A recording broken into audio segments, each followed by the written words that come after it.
ಧರ್ಮಸ್ಥಳದಲ್ಲಿ ಶವಗಳನ್ನ ಹೂತಿಟ್ಟಂತಹ ಪ್ರಕರಣ, ಶವಗಳನ್ನ ಹೊರಗೆ ತೆಗೆಯುವುದಕ್ಕೆ ಸಿದ್ಧತೆ ಮಾಡಿಕೊಂಡಿರುವಂತಹ ಎಸ್ಐಟಿ, ಕಂದಾಯ ಇಲಾಖೆ, ಅರಣ್ಯ ಇಲಾಖೆ ಅಧಿಕಾರಿಗಳ ಜೊತೆಗೆ ಮಹಾಸಭೆ.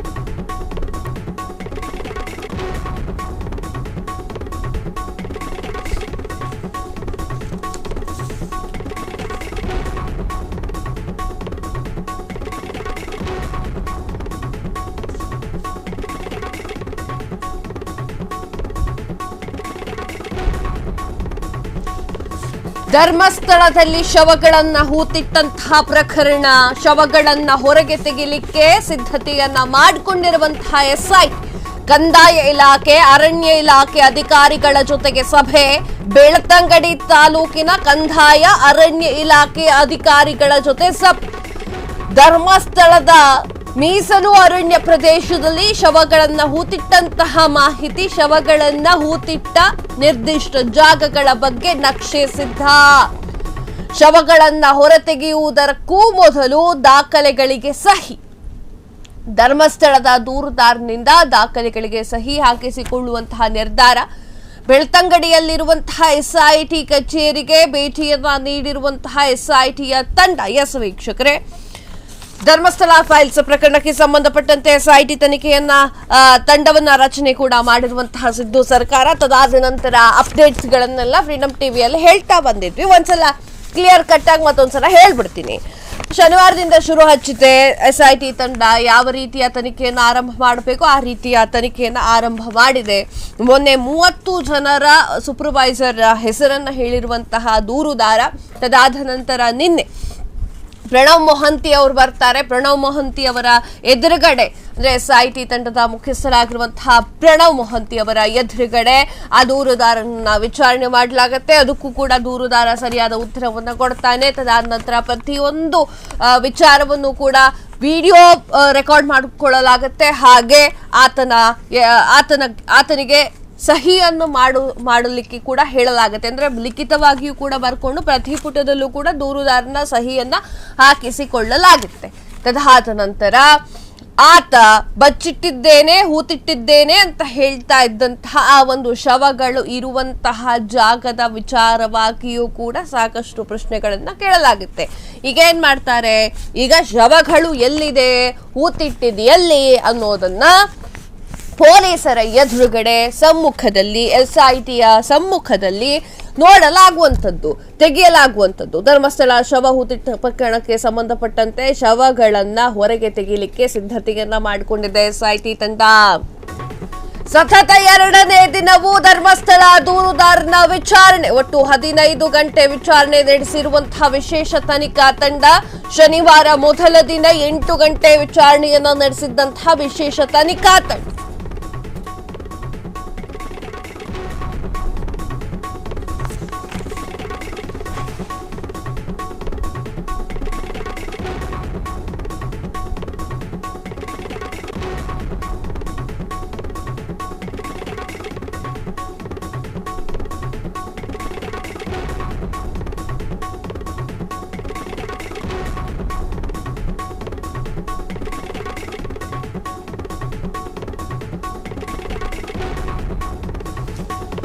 ಸತತ 2ನೇ ದಿನವೂ ಧರ್ಮಸ್ಥಳ ದೂರುದಾರನ ವಿಚಾರಣೆ.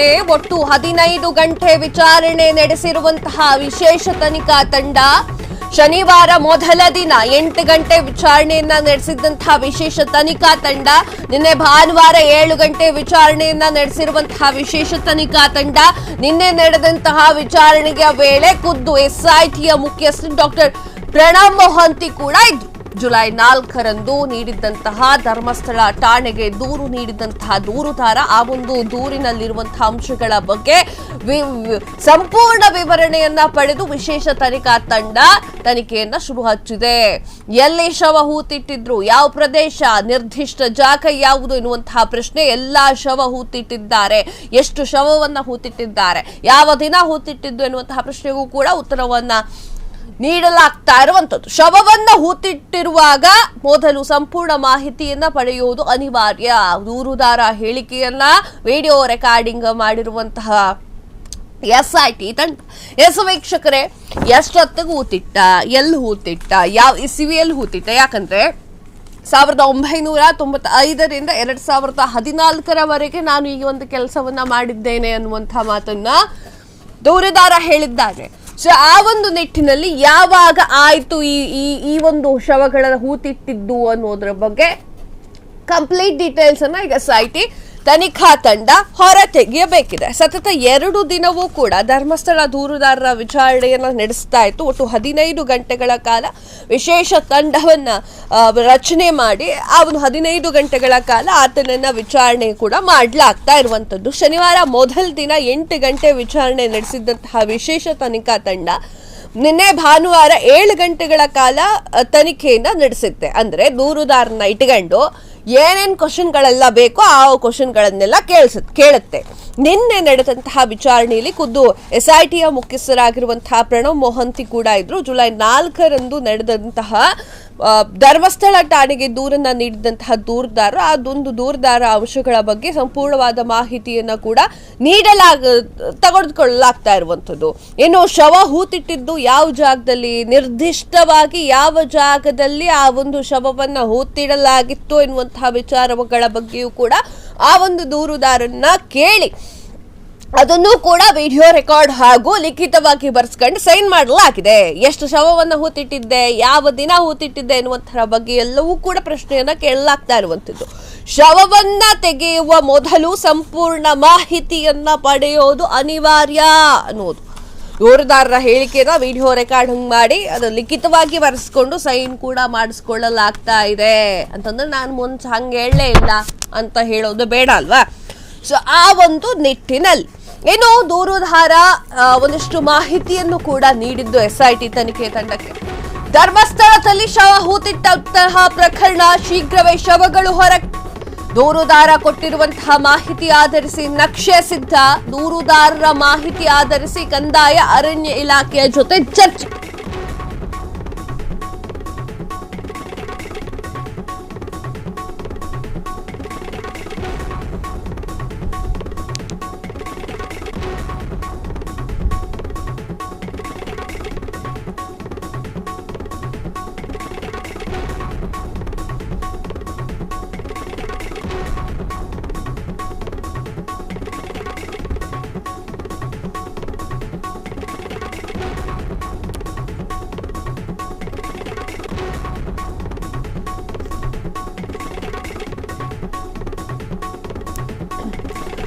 ಧರ್ಮಸ್ಥಳದಲ್ಲಿ ಶವವನ್ನ ಹೂತಿಟ್ಟಂತಹ ಪ್ರಕರಣ, ಶೀಘ್ರದಲ್ಲಿಯೇ ಶವಗಳು ಹೊರಕ್ಕೆ.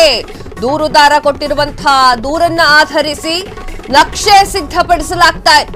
ದೂರುದಾರನ ಮಾಹಿತಿಯನ್ನ ಆಧರಿಸಿ ಕಂದಾಯ ಅರಣ್ಯ ಇಲಾಖೆಯ ಜೊತೆಗೆ ಚರ್ಚೆ. ಶೀಘ್ರವೇ ಶವಗಳನ್ನ ಹೊರಗೆ ತೆಗೆಯುವಂತಹ ಪ್ರಕ್ರಿಯೆ ಆರಂಭ.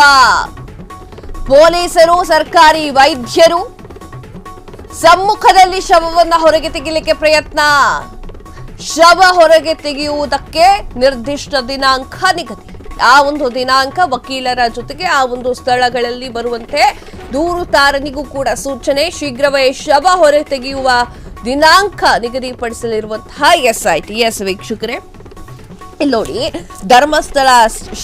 ಧರ್ಮಸ್ಥಳದಲ್ಲಿ ಶವವನ್ನ ಹೂತಿಟ್ಟಂತಹ ಪ್ರಕರಣ, ಶೀಘ್ರವೇ ಶವವನ್ನ ಹೊರಗೆ ತೆಗಿಲಿಕ್ಕೆ ಎಲ್ಲಾ ರೀತಿಯ ಸಿದ್ಧತೆಯನ್ನ ಕೂಡ ಮಾಡ್ಕೊಳ್ಳಲಾಗ್ತಾ ಇರುವಂತದ್ದು. ಯಾಕಂದ್ರೆ ಆ ಒಂದು ಶವ ಹೊರಗೆ ಬಂದ ಮೇಲೆ ಅದು ಯಾರದ್ದು, ಕಾಣೆ ಆದವರ್ದ, ಇಷ್ಟು ದಿನ ಪೊಲೀಸ್ ಸ್ಟೇಷನ್ ಅಲ್ದೋರಂತದ್ದ ಎಲ್ಲವೂ ಕೂಡ ಗೊತ್ತಾಗುತ್ತೆ. ಸೊ ಆ ಒಂದು ನಿಟ್ಟಿನಲ್ಲಿ ಧರ್ಮಸ್ಥಳದಲ್ಲಿ ಶವ ಹೂತಿಟ್ಟಂತಹ ಪ್ರಕರಣಕ್ಕೆ ಸಂಬಂಧಪಟ್ಟಂತೆ ಶೀಘ್ರವೇ ಶವವನ್ನ ಹೊರಗೆ ತೆಗಿಲಿಕ್ಕೆ ಎಲ್ಲಾ ಸಿದ್ಧತೆಯನ್ನು ಕೂಡ ಮಾಡ್ಕೊಳ್ಳಲಾಗ್ತಾ ಇರುವಂತದ್ದು.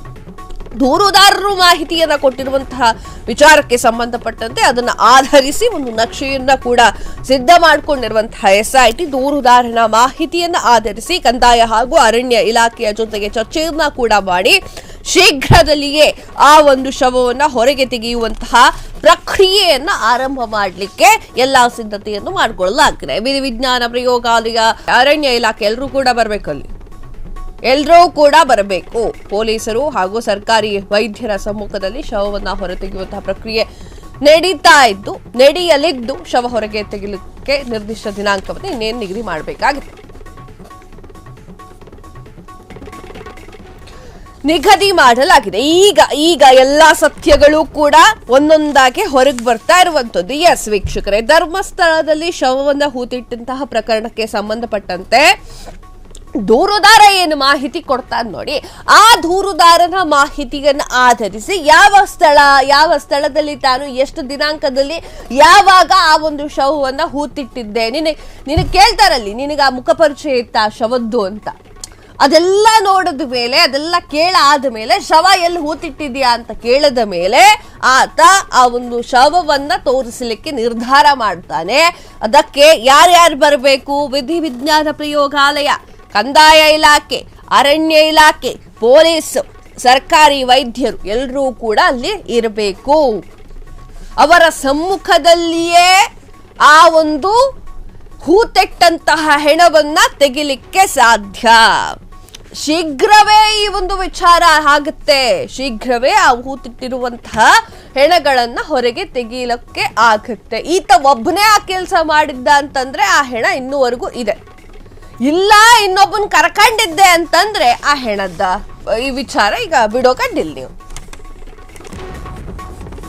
ಕ್ಷಣ ಕ್ಷಣದ ಸುದ್ದಿಗಳಿಗಾಗಿ ಫ್ರೀಡಂ ಟಿವಿ ಸಬ್ಸ್ಕ್ರೈಬ್ ಮಾಡಿ, ಲೈಕ್ ಮಾಡಿ ಹಾಗೂ ಫಾಲೋ ಮಾಡಿ. ಹೊಸ ಸುದ್ದಿಗಳ ನೋಟಿಫಿಕೇಶನ್ಗಾಗಿ ಬೆಲ್ ಐಕಾನ್ ಮೇಲೆ ಕ್ಲಿಕ್ ಮಾಡಿ.